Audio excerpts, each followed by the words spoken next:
Muchas gracias por seguir en sintonía con su programa El Día por Telesistema, Canal 11. Bueno, la economía lo mueve todo, definitivamente. Según un viejo barbudo alemán, en última instancia, la economía es el factor determinante.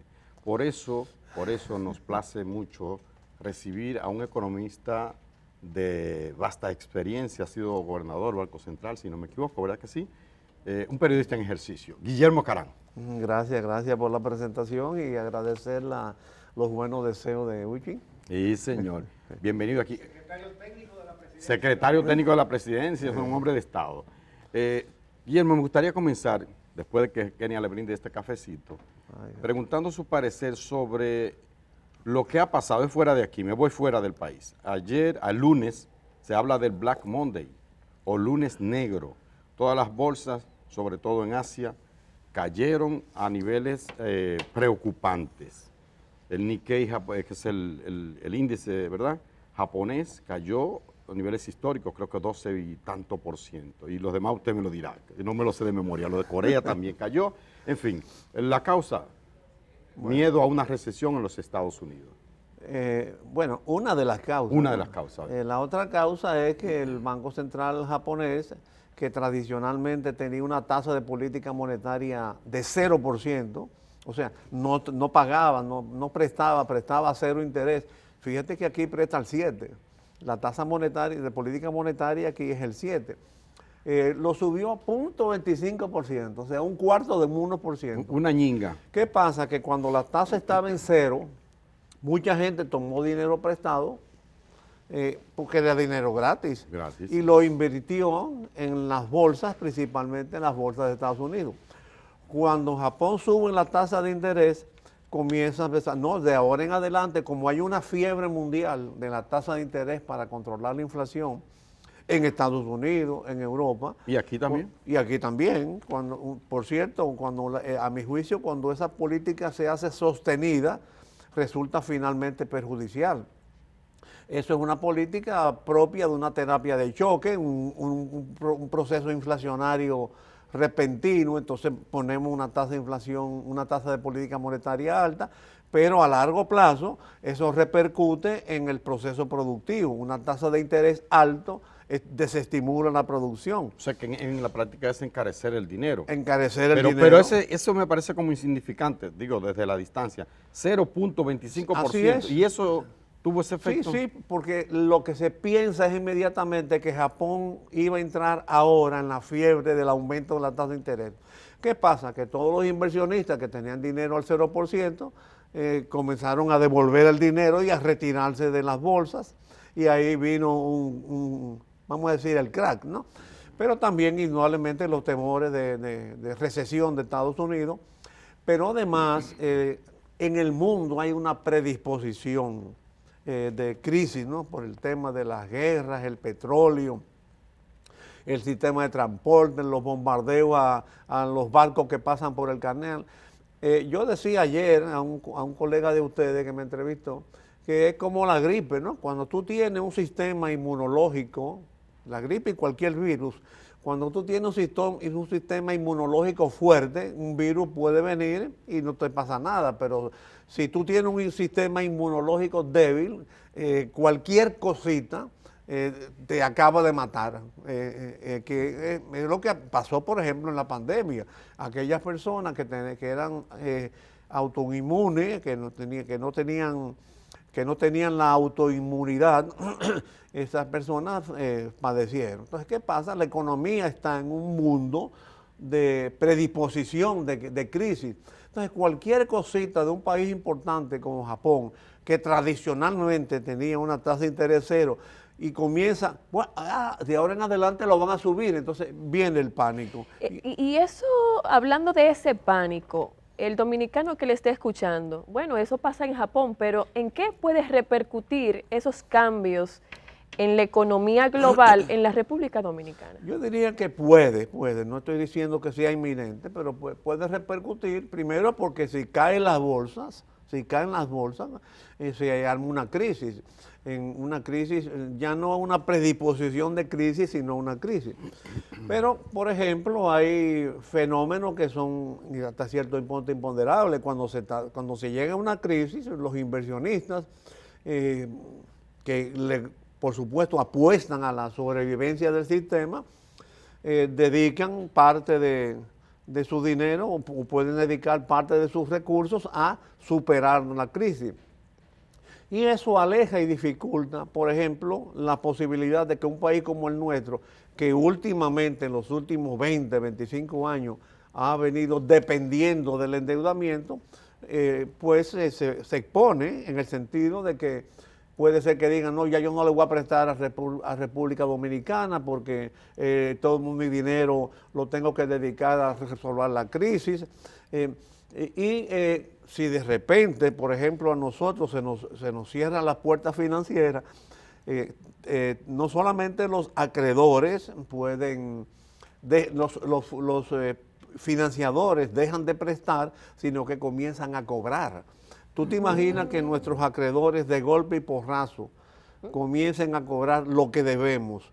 Entonces, prácticamente todo el presupuesto va destinado a pagar esa deuda y no hay recursos para invertir en producción y en los servicios públicos. Dicen que cuando en Estados Unidos tose, ¿Sí? a nosotros nos da neumonía. Eso es una teoría de Juan Bosch, que cuando en Estados Unidos hay gripe, aquí hay neumonía. Aquí hay neumonía, sí, es cierto. Por esa dependencia que tenemos. ¿Cuán probable es? Dicen que se han ido disipando los temores, sí. Pero ¿cuán probable es que Estados Unidos entre en recesión? Me gustaría que usted le explique a nuestro televidente qué significa que Estados Unidos entre en recesión. Y hable un poco también de la deuda que yo vi ayer en varios medios, que la deuda de Estados Unidos prácticamente, incluso hay senadores de Estados Unidos que la deuda es insostenible, 35.000 billones de dólares. Sí. Es una cifra astronómica. Sí, así es, yo creo que la posibilidad de que Estados Unidos entre en recesión está latente, pues, sobre todo porque ha mantenido, la Reserva Federal ha mantenido durante mucho tiempo una tasa elevada, 5%. Entonces, cuando tú tienes una tasa una tasa de política monetaria básica alta, los inversionistas no toman prestado, los consumidores hasta cierto punto se frenan, si los inversionistas no toman prestado la producción se afecta, si no hay producción y no hay consumo entra la recesión. Yo creo que no está cerca, a mi juicio, en la recesión de Estados Unidos, por supuesto está ligado a un proceso electoral complicado que se está presentando ahora. ¿Sí? Eso es un factor importante. No te olvides que Estados Unidos, con toda su pérdida de hegemonía, sigue siendo uno de los principales, cuando más, el principal consumidor del mundo. Y que la solvencia de Estados Unidos la da no solamente sus reservas en dólares o en oro, sino lo que se llaman en economía lo intangible, que es, qué sé yo, la potencia militar, la potencia tecnológica. Entonces a Estados Unidos cualquiera le presta por eso. No es el caso de otros países, no es el caso dominicano. Aquí nos prestan, porque si tenemos las reservas de dólares, si tenemos un flujo de economía, una situación de fiscalidad que permita seguir pagando. En Estados Unidos es verdad, la deuda es muy grande. Incluso los principales acreedores de Estados Unidos son sus enemigos políticos. China y Japón. China, Japón y otras naciones que no son necesariamente sus socios. Y cuando incluso ha habido momentos en que Estados Unidos ha sido muy exigente en términos comerciales, ¿no? Ha sido muy exigente con China. China le ha dicho, bueno, te voy a retirar todos los depósitos que yo tengo en tu saque. Entonces, la verdad es que la economía mundial en este momento es muy compleja y muy sensible. Por eso yo insisto, quizás aterrizando al plano doméstico, que nosotros tenemos que tener un sistema de inteligencia económica que nos permita tomar decisiones rápidas y respuestas rápidas a una situación conflictiva, y revisar nuestros esquemas de política económica, nuestras tasas de interés, el gasto público, la fiscalidad, porque en la autosuficiencia económica de una nación la da el equilibrio fiscal y el equilibrio monetario y la prudencia en las políticas monetarias. Precisamente, hablando de fiscalización, pues hay una reforma fiscal que está en carpeta después de la reforma constitucional. Su visión sobre esa reforma fiscal. Bueno, yo creo, lo he escrito en mi columna en el periódico Hoy, que es también una situación muy compleja. Si nos guiamos por las últimas recomendaciones del fondo, que han sido reiterativas, no son nuevas, una reforma fiscal debe abarcar varios aspectos, ¿no? Primero, una mejor calidad del gasto.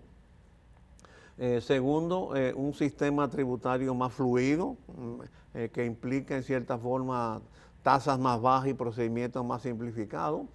Y las propuestas específicas, si tú tienes que reducir el gasto y la burocracia y los subsidios, tú tienes un factor de conflicto. Tiene otro factor de conflicto cuando se habla de ampliar la base del ITEVIS, que en un 50% lo que se llama eufemísticamente gasto tributario, que en mis tiempos de gobernante se llamaba sacrificio fiscal, a mi juicio es más lógico y más preciso, es la mitad de las exenciones que hay en este momento. Si tienes, por ejemplo, que afrontar el déficit en el sector eléctrico con un sector empresarial que genera energía a un costo, a veces a costo bajo, pero la vende por un sistema de precios que hay vigente a precio alto. Entonces hay que encarar esa reforma. Está el tema del déficit cuasi fiscal, que en cierta forma hay muchas opiniones actuales, contemporáneas, que están sosteniendo que ya no se debe seguir corrigiendo con soluciones fiscales, sino con esquemas monetarios.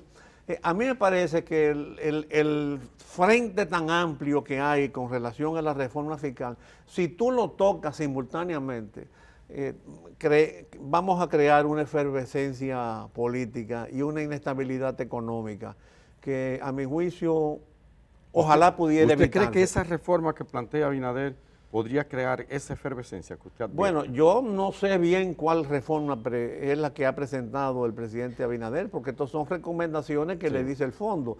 Reduce el gasto, aumentan los impuestos, corrige el déficit eléctrico. Un paquete. Un paquete. Pero si tú ese paquete lo implementas de golpe, vas a tener resistencia al mismo tiempo de los burócratas que se van a oponer. Mira que aquí se han planteado dos reformas del Estado, fusionar los ministerios de educación y los ministros se han opuesto, fusionar el Ministerio de la Juventud con la familia y los ministros se han opuesto.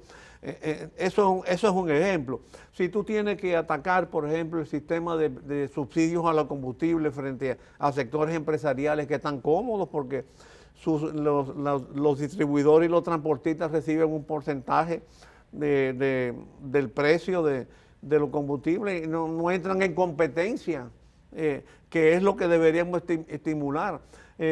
Si tú tienes que enfrentar un sistema eléctrico que genera a un precio, a un costo, pero no se le compra en función de ese costo de generación, sino un sistema de precios que te indica que debe pagársele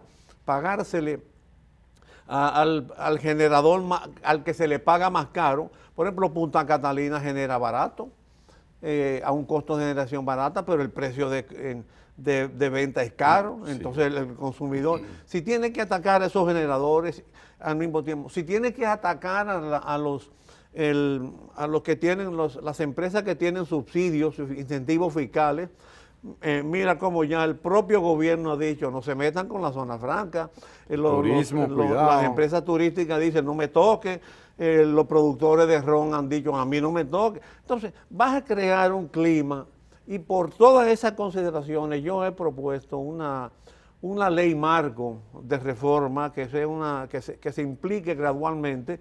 No estoy haciendo un invento, en cierta forma nosotros la hicimos cuando gobernamos los reformistas.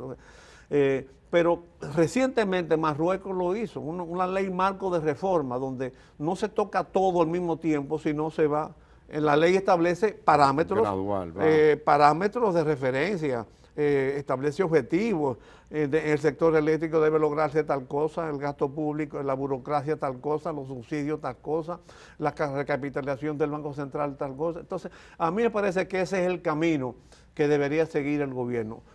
Formalmente el gobierno no ha hecho ninguna reforma, pero por supuesto cuando tú tienes un fondo monetario que reiteradamente, repito, insiste en esas 5 o 6 líneas,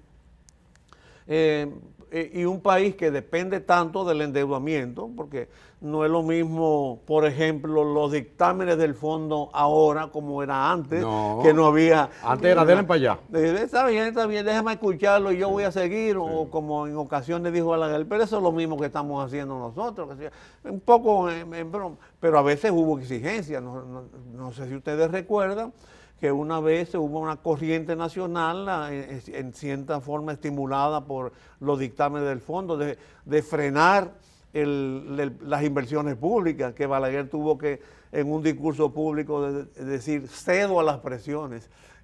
No es que estaba de acuerdo, pero ceda a las presiones. Entonces, cuando un gobernante que está insertado en un mecanismo internacional de financiamiento, que parte de los dictámenes del fondo, que lo leen los bancos internacionales, que lo leen los inversionistas, que lo leen los financiadores, muchas veces se ve obligado a ceder a las presiones. Pero en el tema de la deuda, me gustaría su parecer. Usted fue parte de una administración que yo tengo mis críticas muy ácidas, pero que debo reconocer en lo económico que se manejaron con ciertos niveles de austeridad, un poco cauto con el tema del endeudamiento. Sí. Ahora, ese modelo que usted ve de cojan prestado y denle para allá, todavía el tope del endeudamiento está alto y podemos seguir corriendo. Capacidad de pago. Nos decían hace poquísimo tiempo. El problema no es exactamente el tope, sino la tendencia. La tendencia. La tendencia. Que si tú tienes, gastar más de lo que se gasta más que lo que se recauda. La deuda sigue creciendo y los intereses incluso siguen creciendo. Si antes se debía el 30 o el 40% del PBI, ahora se debe el 60%. Entonces, significa que el 60% de la producción está hipotecada. Ponte en tu lugar, en tus finanzas personales. Estoy quebrado. Si tú debes 60% de lo que tú produces, bueno... El que dice eso está quebrado. Entonces, tiene que detenerse esa tendencia, que es lo que ha insistido el fondo. Pero para detener esa tendencia, el origen de la tendencia es un gasto público elevado, concentrado en partidas corrientes, no en inversiones de capital. Y por supuesto hay otros que hablan de mayores impuestos, pero nosotros tenemos un sistema impositivo elevado, tasas elevadas de un 18%, por ejemplo, del ITEVIS, hay procedimientos complicados. Y mucha gente, cuando yo planteo la reducción de gastos, dicen, pero el costo político de la reducción del gasto, el presidente Abinader no lo va a pagar. Pero ¿y el costo político de aumentar los impuestos? Ten en cuenta que el costo político de reducir gastos va a perjudicar a los beneficiados del gobierno. Pero a los ciudadanos que no están recibiendo preventa gubernamental o beneficios gubernamentales, si tú lo castigas, el dolor es mucho mayor. Entonces, si además lo acompaña de todos esos malestares, de todas esas incertidumbres, de todas esas soluciones que hay que tener con los incentivos fiscales, con el sector eléctrico, con el déficit cuasi fiscal, entonces hay que evitar que se arme una intranquilidad. No estoy hablando de utopías. Yo sé que el Fondo Monetario de hoy no es el Fondo Monetario de hace años, pero caramba, últimamente, como en el caso dominicano, se está apareciendo y me hace recordar los acontecimientos nuestros en el 80.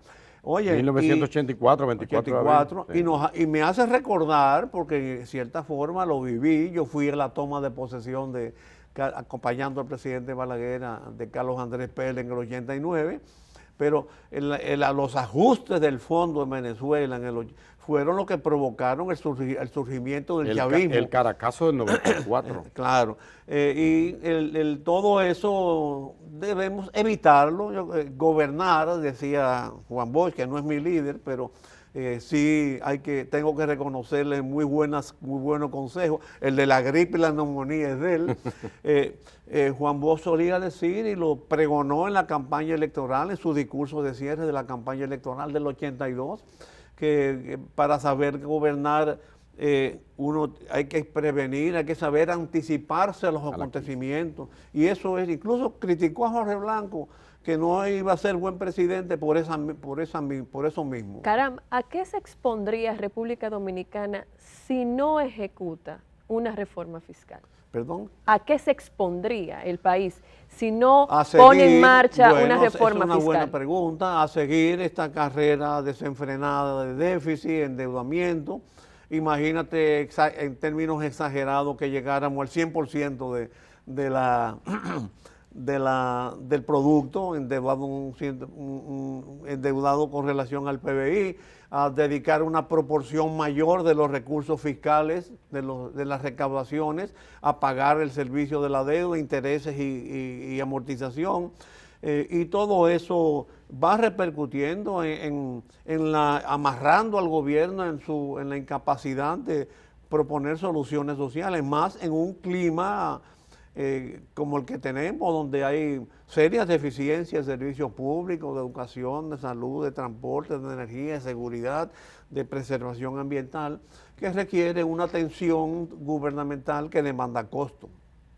Pero no hay forma de que se pueda hacer, que se pueda bajar ese déficit, ¿verdad que sí? Esa carrera de endeudamiento, no hay forma de frenarla o irla bajando gradualmente sin afectar a la gente de a pie, al que cobra menos, al que menos tiene. Yo creo que el primer paso para esa reforma, que reforma fiscal tiene dos patas, ¿no? El gasto, la reforma del gasto y la reforma impositiva.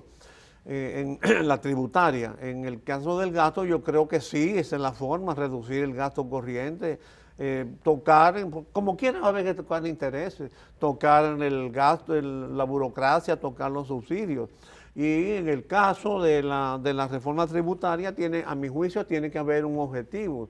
Tú sabes que aquí tenemos una economía predominantemente informal. La informalidad implica que no contribuye. Entonces, que no paga impuestos ni está inscrito en la seguridad social, que como consecuencia de eso... Perdóneme que usted es el economista, pero yo no sé si eso es una verdad absoluta. Porque, ok, el motoconchista es informal, ¿verdad que sí? Sí, sí. Pero cada vez que echa gasolina está pagando impuestos. Ah, bueno. Y cuando paga la luz está pagando impuestos. Y cuando compra una cajita de fósforo, paga impuestos. Pero son los que se llaman impuestos indirectos. Exacto, sí, pero correcto, paga impuestos, paga, y mucho. Sí. Pero no, por ejemplo, contribuye al impuesto de la renta. Bueno. Aunque esté exento, tiene que estar declarado. Entonces, me parece que uno de los objetivos de la reforma tributaria tiene que ser simplificar el sistema tributario, porque a mi juicio la informalidad es causada principalmente por un sistema tributario complicado y costoso, que hace que la gente diga, no, yo mejor prefiero declararme en la informalidad antes de someterme a tanto papeleo y a tantas tasas. A propósito de eso, la UAS, la Universidad Autónoma de Santo Domingo, su Facultad de Ciencias Económicas, el doctor Siriaco, ha planteado un monotributo. No sé si usted está de acuerdo con eso. Es decir, no lo he estudiado. Que le simplifique la vida a un pequeño empresario, el que tiene un colmado, el que tiene un pequeño taller, una pequeña fábrica, con 2 o 3 empleados, que pueda, un tributo, son 20,000, son 30,000 al año, son 100,000. Venga, ya yo sé que voy a pagar eso y se acabó. En un tiempo existía, lo que se llamaba en tiempo de Trujillo, existían las patentes. Las patentes, los colmados, yo me acuerdo. Los colmados tenían que pagar sus patentes. Pero hay algo que quisiera insistir en. Gran parte de esa informalidad se debe también a las tasas altas. Cuando las tasas son muy altas... la gente tiende a evadir. Sí, por ejemplo, todos hemos vivido que vamos a un comercio y cuando vamos a pagar te preguntan, ¿con factura o sin factura? Y sin factura te descuentan el 10, pero en el fondo el comercio no se está sacrificando, te estás descontando el 10 del 18 que tú hubieras tenido que pagar a la administración tributaria. Entonces, a mi juicio, reducir las tasas es una forma de ampliar la base tributaria, de aumentar la formalidad y se va a obtener mayor recaudación. Nuestra experiencia en la reforma fiscal de los 90 logró eso en términos aduanales, redujimos los aranceles y aumentaron las recaudaciones aduanales. Entonces, pienso que todo eso es en cierta forma una respuesta a a la pregunta tuya. Si abordamos esos elementos, pero insisto, gradualmente, porque bueno, como decía Balaguer, a pasito lento, ¿no? Le temo que abordar todos esos problemas de golpe puede producir un malestar que dificulte el crecimiento económico y nos aparte a lo que debe ser el objetivo de una reforma fiscal ahora mismo en República Dominicana. Nuestro crecimiento es satisfactorio. El problema es la distribución, el problema es la sostenibilidad, el problema es la falta de competitividad. Entonces, eso es lo que nosotros tenemos que tener como objetivo básico. La politización de este tema es un punto incómodo, porque sabemos que el presidente está buscando un consenso y dentro de esos consensos que va a buscar con diversos sectores está los partidos políticos. ¿Cómo usted cree que debe de ser el manejo en lo adelante de este tema y llegar a ese alcance de ese consenso cuando hay un tema que también se politiza? Yo no le doy mucha importancia en este momento porque los partidos políticos opositores están un poco, diría yo, enfrascados en su propio rediseño. Y en ese sentido, para mí la resistencia política es poca. Pero si el presidente plantea finalmente una reforma fiscal justa y equitativa, como dice el prefacio de la misa, y saludable, no me parece que los partidos tengan en este momento autoridad moral para oponerse, porque los últimos reformas, entre comillas, fiscales que se presentaron, la presentó el PLD, que estaba encarnado por Leonel Fernández y por Danilo Medina. Por eso yo digo, ahora, aquellas reformas fiscales eran reformas fiscales fiscalistas para equilibrar las finanzas públicas, no para promover el desarrollo y el crecimiento económico. Si el presidente Abinader propone una reforma fiscal para lograr ese crecimiento y desarrollo económico, el estamento político no tiene autoridad moral para oponerse. Don Guillermo, nosotros estamos súper agradecidos de esta entrevista que nos ha dado, ha sido muy sustanciosa, pero me gustaría al final, de colofón. Si pudiera en una frase definir cómo piensa usted que serán estos próximos 4 años del gobierno de Abinader. Depende de cómo enfoque el gobierno esta situación fiscal y económica, sobre todo la fiscal. La tendencia general de República Dominicana, nuestro malestar no está en el ritmo de crecimiento económico, sino está en la distribución de la económica y en la sostenibilidad de la economía.